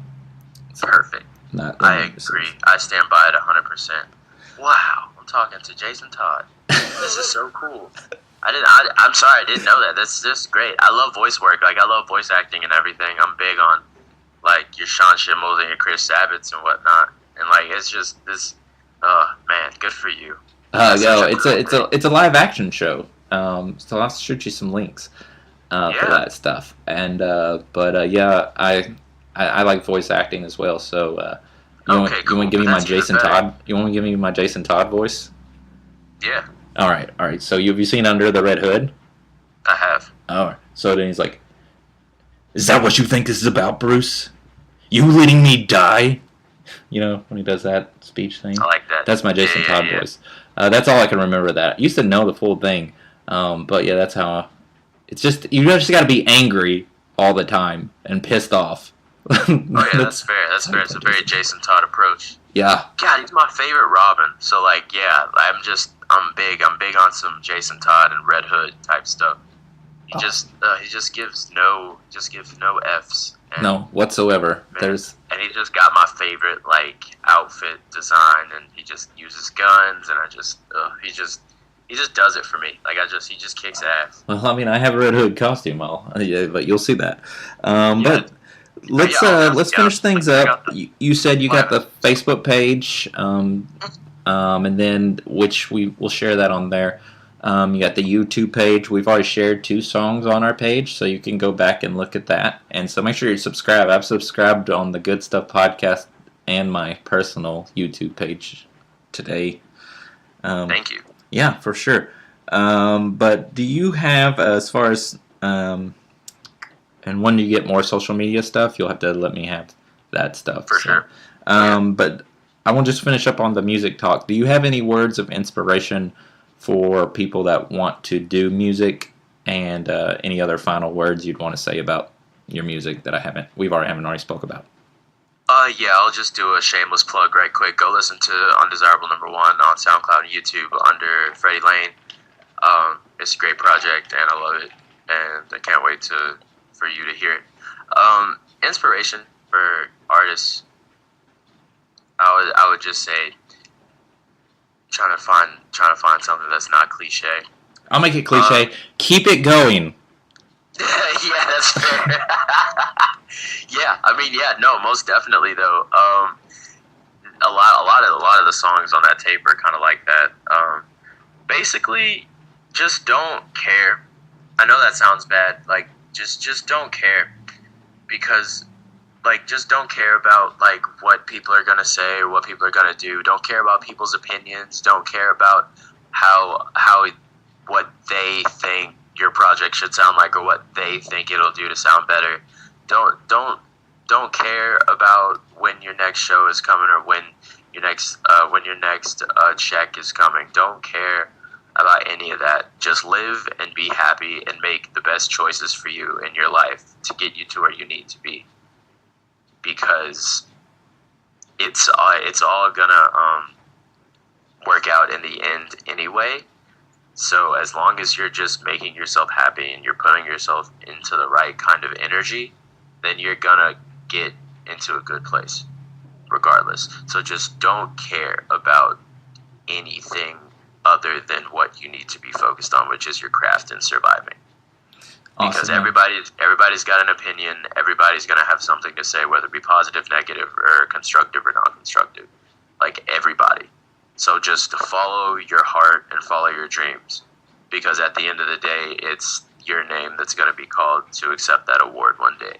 So it's going to be up to you. Obviously, thank your team and like your support and everything like that, but it's not them. It's not them. Like, I can't stress that enough. It's not anybody else that does this but you. So don't let anybody else influence you, especially in a negative way, but don't let anybody influence you at all. And just don't care about the bullshit, because it's always going to be there and it's never going to let up. So just stay focused and work on you and believe in yourself, because it's everybody, like, obviously you have, and that's why artists stay so united, because we all have to be together and everything to succeed. But like, everyone's against you, so fuck them. Excuse my language, but like, just don't give them don't give any of that stuff like any kind of validity, because you have to stay strong and you have to believe in yourself, and it's you that's writing the words, and it's you that's making the chords, and it's you that's getting yourself out there, and you that's making the cover art, and you that's signing the papers and everything like that. So just don't care. Don't let it faze you. Dude, that stuff was well said, man. Thank you. I tried to think of something other than keep it going. I don't. That's what. But basically, what you said was keep it. Keep it going, yeah. Keep it going, man. It's never ever really over till we're dead. That's so great, man. I appreciate you. Man, yeah. Let's get some quick, a little bit nerd talk though. So yeah, more into the thing. Gotham Knights was a web series that I designed. I came up with like 2007. And basically, the story was what happens if Bruce Wayne goes missing. If Batman went missing, because like Batman's like the cornerstone of the DC universe, and so like without him, pretty much. And I actually made this before the death of Batman and R.I.P. Batman storyline or whatever, and I made this design before that, just so you know. But you should know that if you know it when it came out, because it was after 2007. But anyway, so I felt like, because Batman's that last Jenga piece that you pull and then everything topples, and so I came up with this storyline, and then basically started trying to make a web series like 5-6 years ago, and it took me a while to make it, and then a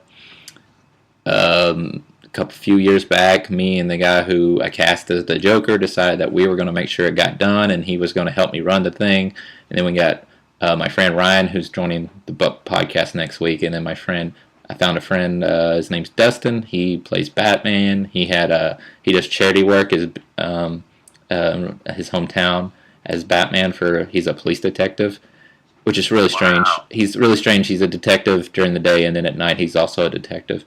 That's so cool, though. Yeah, he cosplays as Batman. It's a really super awesome costume. So anyway, we made this web series, and the story we made like 4 micro shorts for like 3 to 5 minute long. We made those first, and then like basically to work up towards the main storyline, which is told in 4 parts. We've already put out the first 2 parts, and then the 3 3 and Part 4 are still being worked on. I just recently stepped down as the executive producer or anything involvement. The only thing I do now is the Red Hood, just so I could focus on. I got a lot of health issues going on right now with my family, and it was just too much for me to do the podcast, and then I want to start the comic book, so I had to kind of basically make a sacrifice, and so I kind of stepped away from Gotham Knights. But I mean, I'm still part of it because I'm Red Hood, but that's all that I'm doing now. I'm not the executive producer or anything like that. I'm just the creator of it, and so it's less stressful on me, so not to worry about it, because it's very stressful making a web series, and so. I gotta you definitely gotta shoot me the links. I would love to see that. Yeah, everything's a Gotham Knights show, so there's 2 S's there, Knights and show. It's on YouTube like that. We're on Facebook. I'll suggest a page to you on Facebook and stuff, and shoot you the YouTube page after we get done with this. Definitely. Yeah, you'll have to watch it, and let me know what you think. The 4 micro shorts kind of set up the story, and then the event is what we're being told right now, and it's the first 2 parts, which are about 15 to 20 minutes apiece. So we actually had a premiere at Movie Tavern Theater here in Little Rock, and so that was pretty cool. That is really cool. That's it was really cool seeing all that stuff on the big screen. It was awesome. So all your hard work, man. That's just so cool to see stuff like that take off. Especially for me, because Batman's definitely in my top 5 favorite superheroes. I just love. Yeah. Hell yeah! Congratulations, man. Thanks, man. So are you reading any comics right now or anything, or do you? Yeah, I was going to say that if you wanted me to suggest any current reading material, yeah, I got 2 big ones going on right now, and I'll do 1 Marvel and 1 DC. Okay. I don't know if the run is over for this first one, but he's still in the current Avengers run. But the Immortal Hulk, dude, the Immortal Hulk is so awesome. It was one of my suggestions this week. So. Yeah, perfect. Just I love the horror element and how they're drawing the Hulk, and just the storyline about the monsters and the One Below All. I just love it, and I don't think there's been that great of a Hulk storytelling since Planet Hulk or World War Hulk. Those were just it's just an incredible story that I feel like people should read. Oh, and, yeah, a new issue just came out yesterday, so which I need to check that out. I definitely need to check it out. Yeah. But definitely, I'm gonna back you up on that, because that this Immortal Hulk run may end up being the best Hulk run there is by the time that they're done. I mean, it's up there. It's just it's blowing people out of the water. The way that it's drawn, and then the storyline, just oh man, it really is legendary, and that's how you know that it's really good when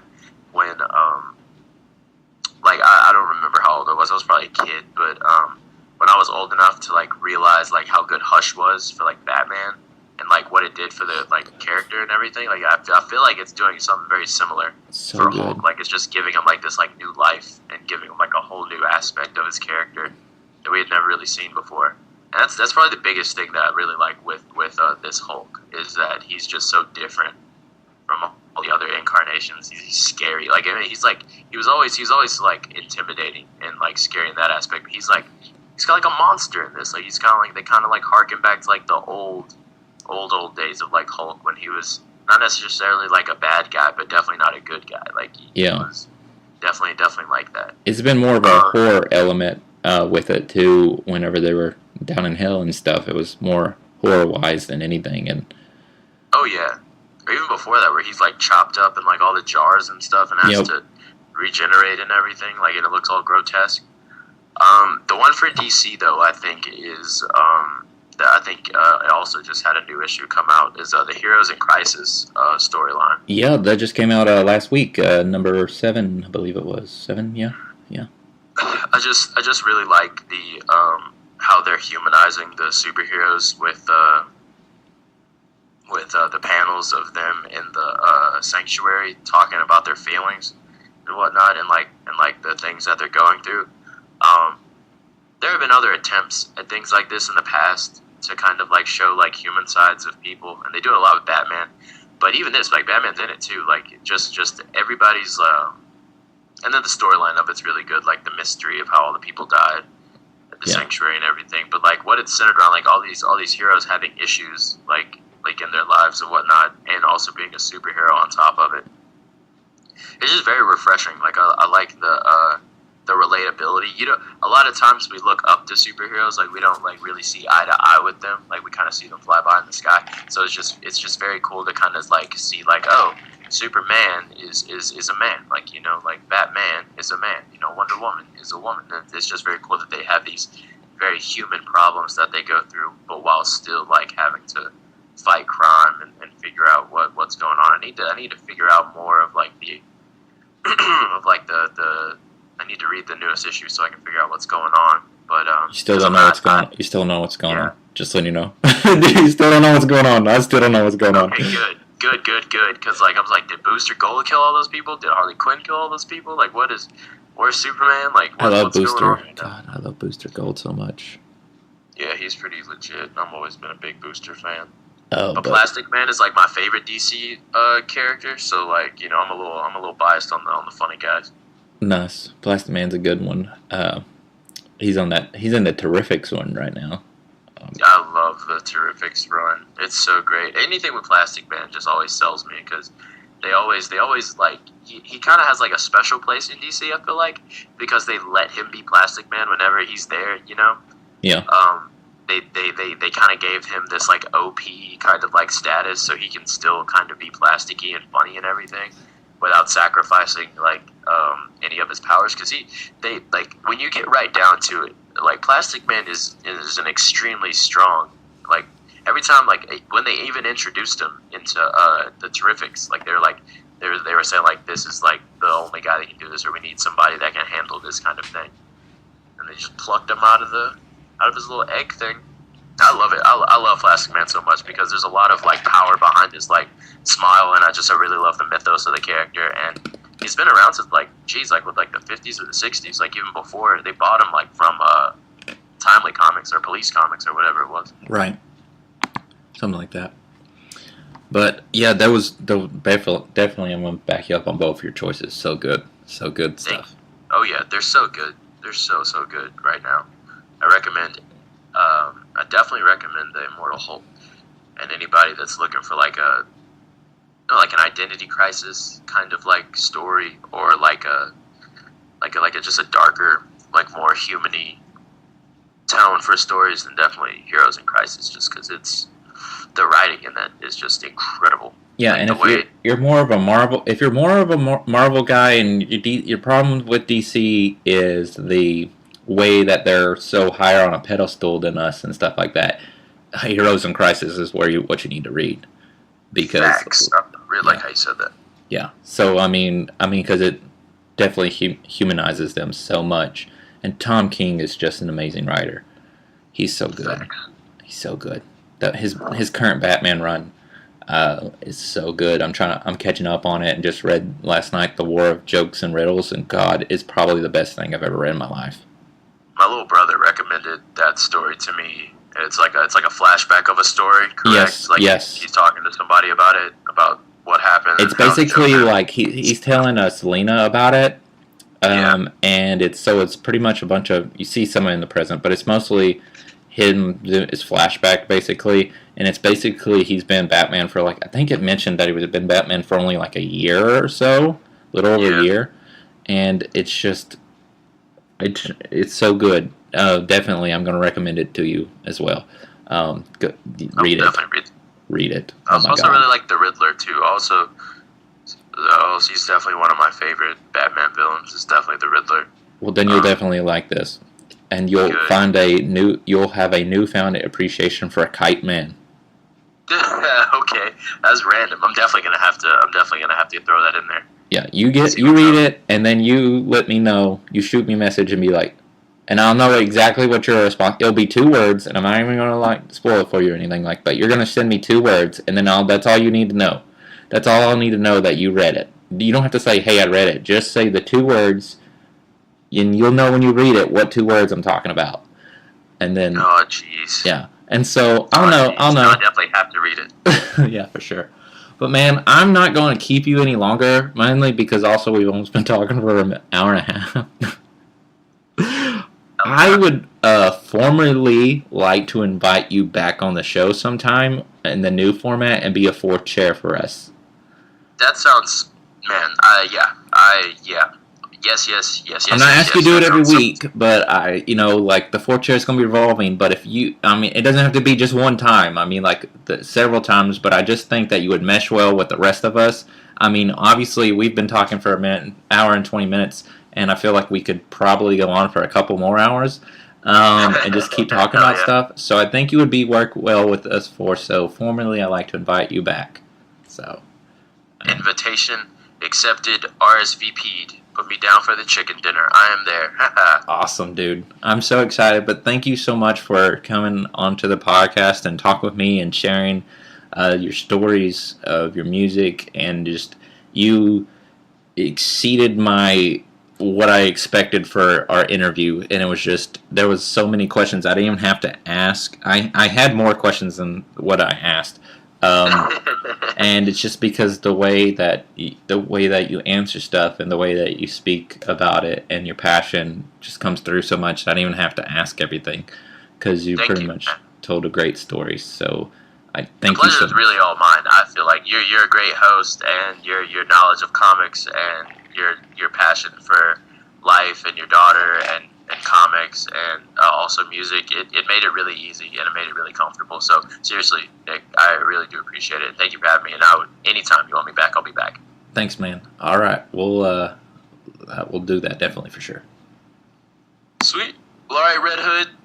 Yeah, have a good one. You too, man. Thanks. I want to thank Freddie for being on the show with me. It was an awesome time talking with him. We couldn't stop talking. So I'm excited to have Freddie on the show again and another time.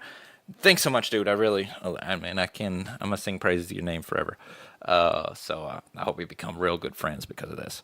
And so we're gonna have Freddie on the show at another time. And I hope you enjoyed that interview. I hope you enjoyed this entire episode 15 of the Good Stuff Podcast. Make sure you go find us on Spotify, YouTube, Stitcher, Google Podcast, iTunes, and of course Podbean.